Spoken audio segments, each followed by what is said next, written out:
Welcome to Irumalargal tailoring channel. இன்னைக்கு நம்ம என்ன பார்க்க போறோம்னா பேஸ்டான டவலும் பேஸ்டான துப்பட்டாவும் வச்சு நம்ம ஒரு மேட் ஒன்று தயார் பண்ணலாம். அதை எப்படி தைக்கிறதுன்னு இன்னைக்கு பார்க்கலாம். நம்ம இப்போ டவலை வந்து நம்ம தேவையான அளவு ரெண்டாக மடிச்சுக்கலாம். கீழே காட்டன் போட்டோம்னா கொஞ்சம் தண்ணி இழுக்கும். நம்ம மேலே வேஸ்டான ஷாலு எந்த ஷால் வேணாலும் போட்டுக்கலாம், யூஸ் பண்ணிக்கலாம். இதை மடித்து சுத்தூர தையல் போட்டுக்கலாம்.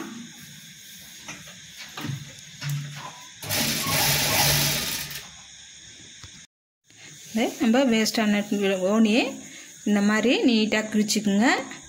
துப்பட்டா கிழிச்சதுக்கப்புறம் இதை ரெண்டாக மடிச்சுக்குங்க. ரெண்டாக மடித்து இந்த முனையில் ஒரு மடிப்பு மடித்து இந்த மாதிரி தைச்சிட்டு வந்துடுங்க.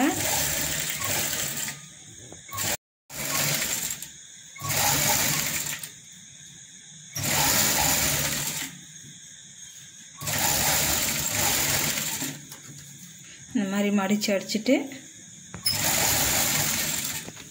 முளையை அடித்தாச்சு. அடித்ததுக்கப்புறம் இந்த பிசிறு இருக்குல்ல, அதை லைட்டாக அப்படி மடிச்சுக்குங்க. அப்படி டவலுக்கு நேராக இப்படி வச்சுக்குங்க. ரஃப் போட்டுக்குங்க.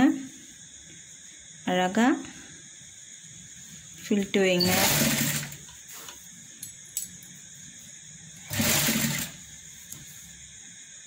நமக்கு கீழே காட்டன் டவலு தண்ணி இழுக்கும். மேலே இந்த மாதிரி ஃபில்ட்டு வச்சு தைச்சின்னு வந்தோமா பார்க்குறதுக்கு அழகாக இருக்கும். நல்லா பஃப்னு இருக்கும்.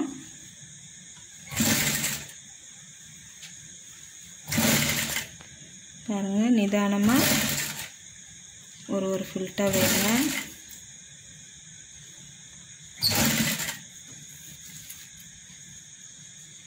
நம்ம கையில் போடணுன்னா டைம் ஆகும். இது ஒரு 1/2 hour இருந்தாலுமே போதும். அழகாக நம்ம வீட்டுக்கு பழைய துணியை வச்சு ஒரு மேட் ரெடி பண்ணிடலாம். எல்லார் வீட்லேயும் நிறைய துப்பட்டா இருக்கும். அதை வச்சு இந்த மாதிரி ஒரு மேட் தயார் பண்ணுங்க.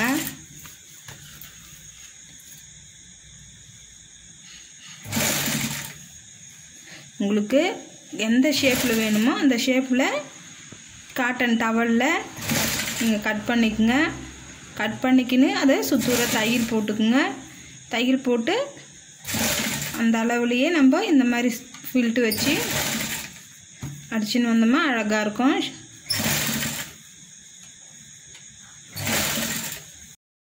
அவ்வளோதான். முடிக்கிற டைம்லேயும் கொஞ்சம் எக்ஸ்ட்ரா விட்டு கட் பண்ணுங்கள்.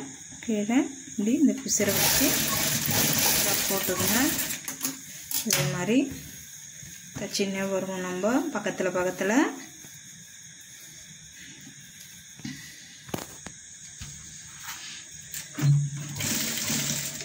அவ்வளோதான்.